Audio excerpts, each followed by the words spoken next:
Tak my sme tu dneska s mladými ľuďmi, ktorí vlastne ideme tak trošku demonštrovať príbeh, že vlastne aj od mladého veku sa dá, ak sa chce. A kľudne sa predstavte, povedzte niečo krátke o sebe a potom by sme rozobrali aj ďalšie veci, že prečo ste tu a vlastne čo sa vám zatiaľ podarilo. Budeme sa baviť o nejakých vašich, môžem to nazvať, že podnikateľských začiatkoch. Hádam, hej. Môžeme. No, Rado, kľudne povedz o sebe niečo. Tak ja som Radoslav Klimon, žiak gymnázia Pavla Jozefa Šafárika v Rožňave. No a spolu so Simou sa. Tak ja som Simona Gekejová a tiež sme spolužiaci, študujeme spolu na gymnáziu v Rožňave. Máme 17 rokov a vlastne začali sme tento náš startup, keď sme mali asi 15, sa mi zdá. No tak 15. Fú. Tak 2 roky, ale vlastne vo vašom nejakom rozmedzi tých stredoškolákov to aj nie je tak veľa. No tak rok a pol asi. Dobre. No, vy ste sa zúčastnili vlastne programu Founders Challenge, ktorý organizuje Inovačné centrum Košického kraja, alebo ICKK. No a mňa zaujíma najprv to, ako ste sa k tomu dostali. Či ste sa o tom nejako po vlastných kanáloch dozvedeli, alebo to bolo také, že organizované, že cez strednú školu, cez tú gymnázium, na ktorej chodíte, alebo ako ste sa dozvedeli. Ako sa mladý človek má šancu dozvedieť o takýchto veciach? Vlastne je o tom povedomie na tých stredných školách, alebo medzi takými vašimi rovesníkmi? Tak vlastne ku nám prišli riaditeľ ICKK aj s tímom predstaviť tento nápad. No a my sme spočiatku nechceli ísť do toho, ale nakoniec sme sa dali na to, lebo chceli sme získať kopu nových skúseností. Že zo začiatku vás to nejak nezaujímalo, že? A nejaká ďalšia, hej, tu na... Zo začiatku ani nie, ale potom, že chceme vyskúšať niečo nové. Ste začali rozmýšľať o tom? Bolo to niečo také zaujímavé, že by sme to chceli skúsiť a tiež sme mali dosť aj voľného času, tak sme si chceli vymyslieť nejakú aktivitu vlastne aj so spolužiakmi najprv. A ako to prebiehalo vlastne? Čo sa vám tvorilo v hlave, že začali ste rozmýšľať nad nejakým nápadom, lebo oni vám asi niečo vraveli, že čo vám vlastne vraveli, ako sa odprezentovali, že čo máte možnosť robiť, alebo... Tak vlastne oni predstavili tento Founders Challenge, keďže to bol prvý ročník, myslím, a predstavili, že o čo tam ide, o čo sa hrá, a aké nápady môžu prísť do tohoto projektu. No a my sme zo začiatku nevedeli, že s čím tam ideme. Iba potom, ak sme sa prihlásili, tak najprv sme prišli s nápadom aplikácia, kde sú historické pamiatky z Košického kraja a tak. No a... Lebo mňa zaujímal aj ten podnikateľský podtón, lebo mám pocit, že asi dneska školy skôr produkujú človeka do pozície, že zamestnanca. Že moc akože nejak... A možno sa to mení, určite sa to mení aj vďaka tomuto prípadu, ale asi neviem, jak sú nastavení vlastne aj vaši spolužiaci a vlastne títo mladí ľudia 15-17 rokov, či vôbec uvažujú o tom, ako je mi jasné, že uvažujú asi o úplne iných veciach, ale napadne ťa medzi tým aj niekedy, hej, že čo chcem robiť, hej. A teraz sú dve možnosti. Buď chcem robiť niečo, že vlastné podnikanie, niečo na seba, alebo že či sa chcem niekde zamestnať. No a väčšinou tá línia, v ktorej sa pohybujú tí žiaci, študenti, tak mám pocit, že sa pohybuje v rámci tých rozmedzí toho zamestnanca. Že kde sa zamestnám. Aby som mal niečo do životopisu a takéto veci. Tak bolo to niečo také nové, pretože mne príde, že na gymnáziu väčšinou nie je to tak veľmi ekonomicky alebo podnikateľsky zamerané, takže podľa mňa aj pre tú školu to bolo niečo nové, tá súťaž, a nevedeli, do čoho idú. A vlastne aj naša triedna nás do toho tak trošku dotlačila, že nech to ideme skúsiť, že uvidíme, že možno získame nejaké skúsenosti, kontakty, že určite to bude pre nás prospešné. A ani nejak veľa ľudí sa na to nechcelo hlásiť, lebo bolo to niečo nové, neznáme a ako nechceli vyjsť zo svojej komfortnej zóny. V tom ste videli príležitosť, že možno, že bude nejaká šanca, keď... Tak my sme asi takí, že radi skúšame nové veci, aj že keď chceme niečo, tak sa do toho dáme. No dobre, čiže ak to správne chápem, vy ste ešte nemali nič vymyslené, vlastne až na ten podnet ste trošku začali rozmýšľať a prišli ste na to, že ako sa volá ten váš startup, alebo ako by som to nazval, už to môžem nazvať startup, alebo ešte len taký tím? Také niečo ako, startup, neviem. Startup vo fáze ešte nezaložené nejakej SROčky alebo právnej formy, hej? Tak. Saviors of Nature. Saviors of Nature. No a čo to Saviors of Nature vlastne znamená? Tak podstatou toho startupu je to, že chceme motivovať mladých ľudí, aby chodili častejšie do prírody a aby zbierali odpadky. A to chceme urobiť tak, že vlastne oni budú za tie vyzbierané odpadky dostávať rôzne odmeny, či už sú to nejaké poukážky do obchodov alebo nejaké zľavy. No a vlastne chceme tú aplikáciu vytvoriť, my už vlastne máme demo tej aplikácie a ona bude vytvorená tak hravo, že tam vlastne budú môcť tí ľudia medzi sebou aj súťažiť, že kto nazbieral viacej odpadkov. No a vlastne podstatou toho celého je prilákať vlastne mladých ľudí do prírody. Dobre. A vlastne, čiže vy už máte nejaký prototyp, vy už ste v takej fáze, že už ste nielen v nejakom stage premyslenia, že zhruba toto chceme robiť, ale vy už reálne máte teda aj ten kontajner, ktorý máte niekde umiestnený. Áno, v Rožňave na Podrákoši, to je taká časť blízko lesa. No a chceme to zamerať hlavne na také turistické oblasti alebo tak, že v blízkosti lesa, tam, kde niekde ľudia chodia na výlety a vlastne, aby to mali po ceste, aby tie odpadky tam už rovno vyhodili. No jasné, lebo keď idem niekde na túru, tak vlastne väčšinou to je tak riešené, že si to musíš zabaliť niekde do vaku a potom pri najbližšom kontajneri to vyhodiť, čo s tým sa asi niektoré, nechcem to nejak nazvať, individuá nevedia stotožniť. Takže si to skrátia trošku, hej. Čiže fajn vec, veľmi fajn vec a duplom, keď to riešte nejak cez tú gamifikáciu, že to ľudí tak akoby namotáva. Porozprávajme sa trošku aj o tom Founders Challenge. Čo to vlastne je? To je ten prvý styk vlastne asi, ktorý ste mali s nejakým rozvojom podnikania alebo niečo tak. To Founders Challenge. Čo to je? To je nejaká súťaž, nie? To je taká stredoškolská súťaž a vlastne oni prišli na tú školu našu, my sme sa do toho prihlásili a potom sme mali pravidelne každý týždeň s nimi videohovor, kde tam boli rôzne prednášky na také témy o podnikaní a vlastne s takými aj známymi ľuďmi. A potom medzi tým sme mali ešte aj cally s našimi mentormi, ktorých nám zabezpečilo ICKK.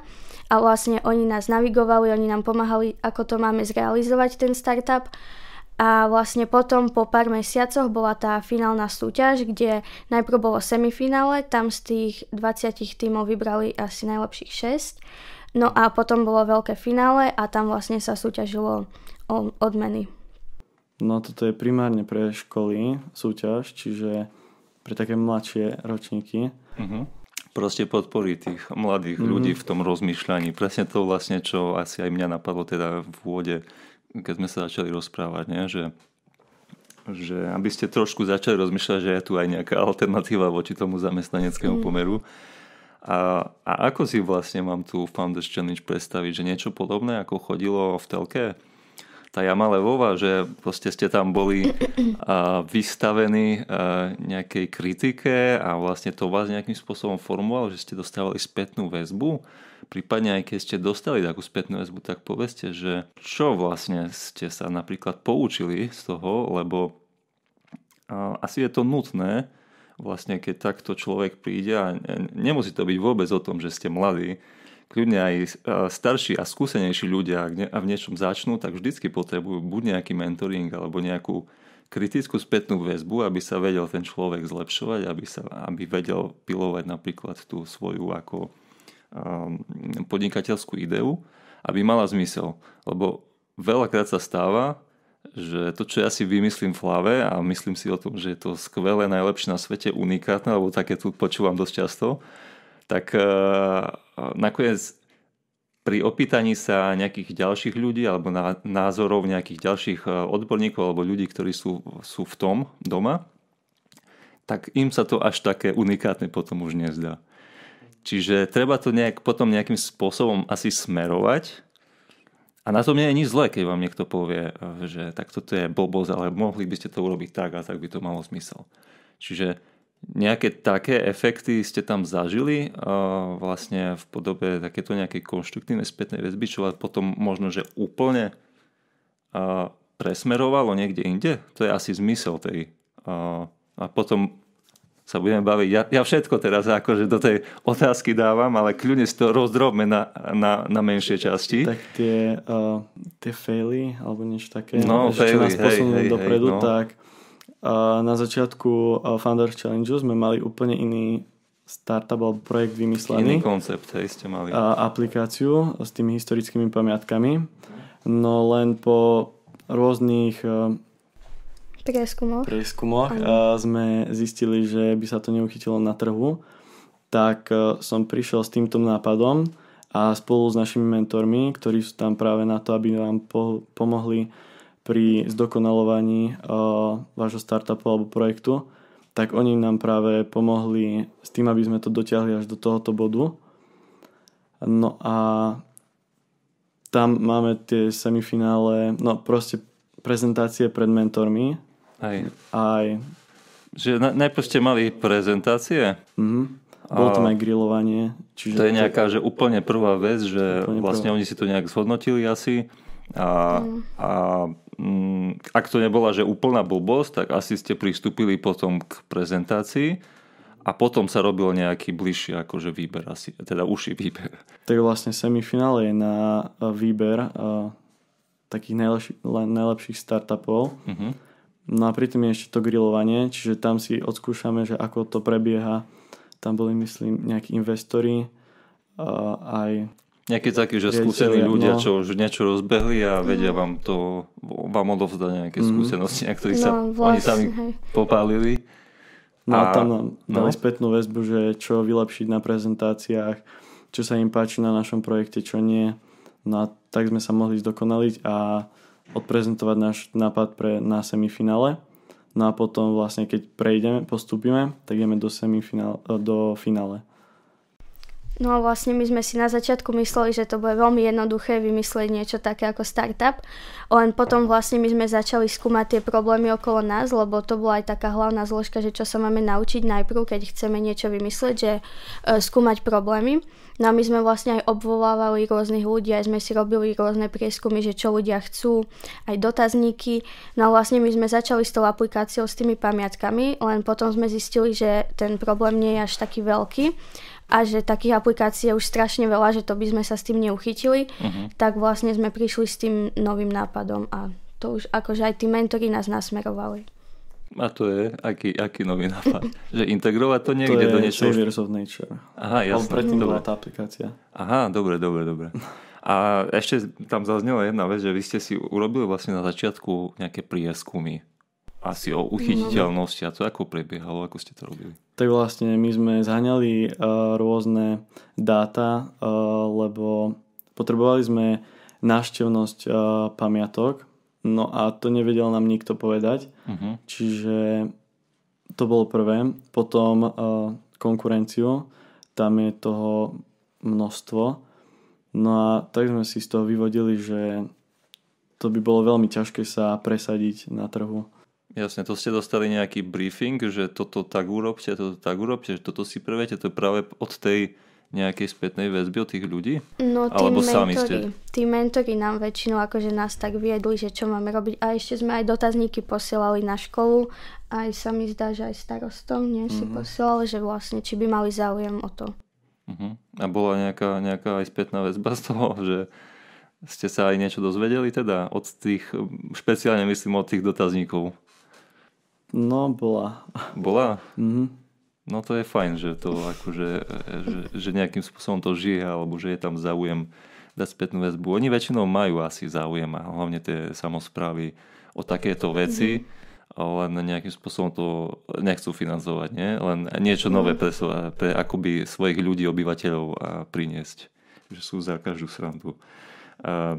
Ešte keď k tej konkurencii na trhu, k nášmu aktuálnemu startupu, tak tam sme nenašli, myslím, že nikoho, kto by robil niečo podobné ako my. Jedine Senzoneo. Ale tí sa zaoberajú kontajnermi v mestách. Čiže nič také, že v prírode.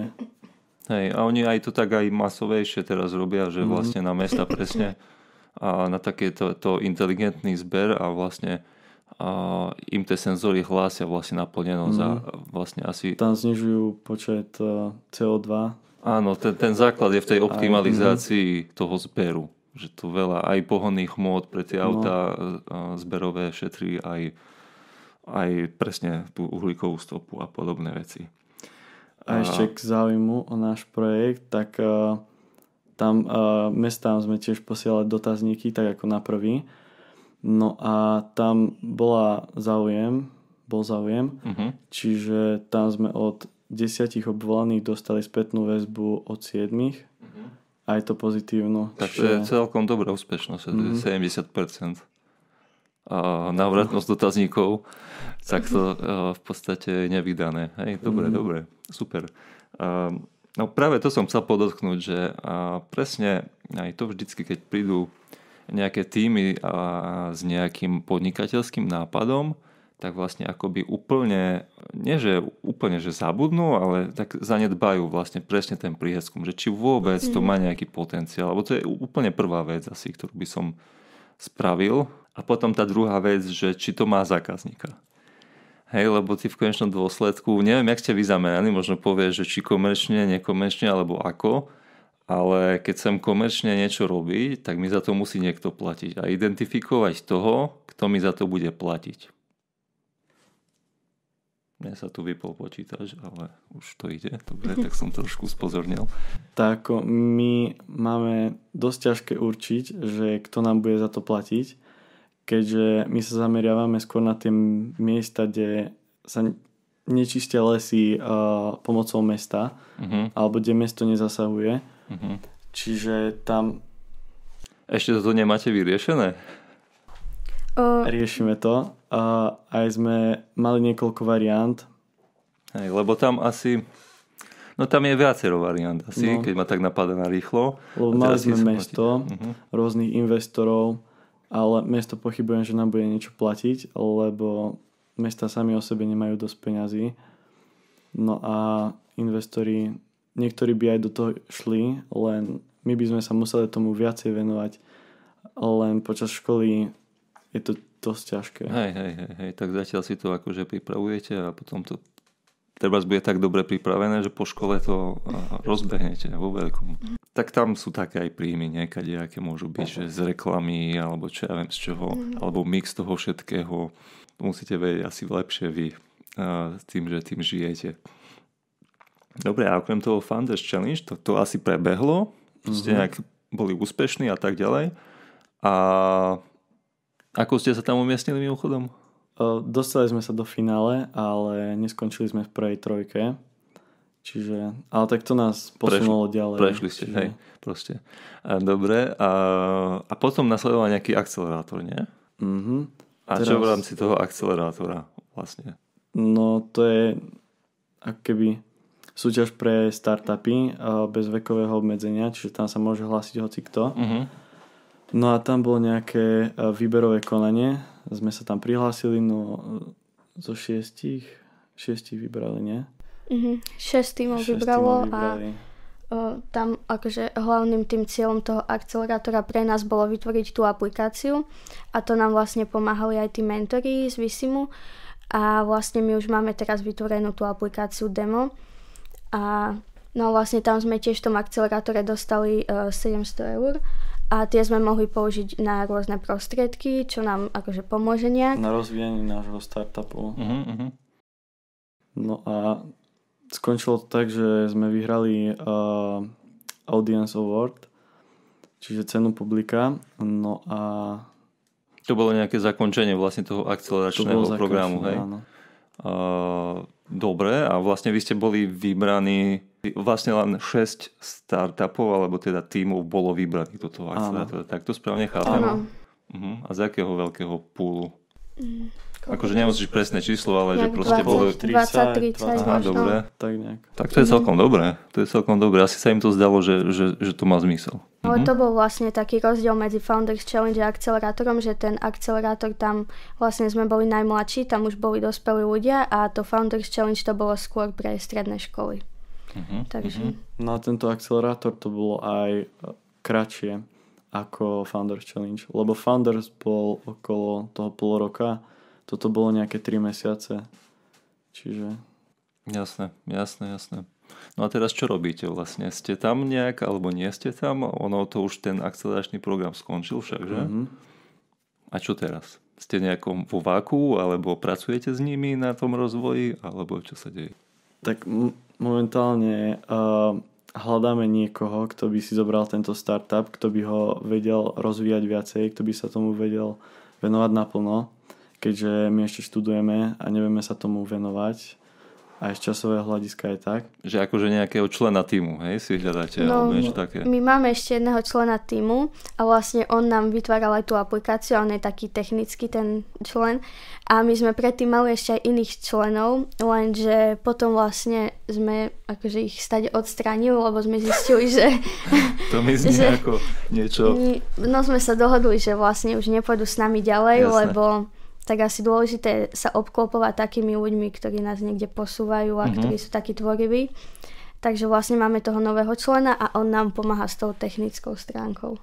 No vlastne do budúcna chceme tento startup, ak sa to dá tak nazvať, posunúť niekomu, kto ho bude vedieť posúvať ďalej, kto sa bude tým zaoberať. Jasné. Dobre, však možno aj cez tento nejak podcast sa niekto popočúva, možno ho to zaujme. Určite my sme sa aj bavili dávnejšie, myslím, že my sme sa stretli niekde v Rožňave na nejakej konferencii a určite akože pre takýto typ činnosti mi prídu dobré práve granty. Len tam sme ešte zatiaľ, neviem, či ste pozerali niečo, alebo či niečo evidujete. Zatiaľ sme nenašli niečo, že presne vhodné na toto, ale sú rôzne kadejaké nadácie a takéto veci, cez ktoré by sa to dalo napríklad prefinancovať aspoň nejakú časť rozvoja a nejakým spôsobom sa posunúť ďalej. Čiže toto je asi aj jedna z tých možností, na ktoré sa budete teraz zameriavať a ktorá vám pomôže sa trošku viacej odraziť. Čiže je to náročné popri tej škole teda sa niečomu takému venovať? No dosť, akože treba tomu obetovať dosť voľného času, by som povedala.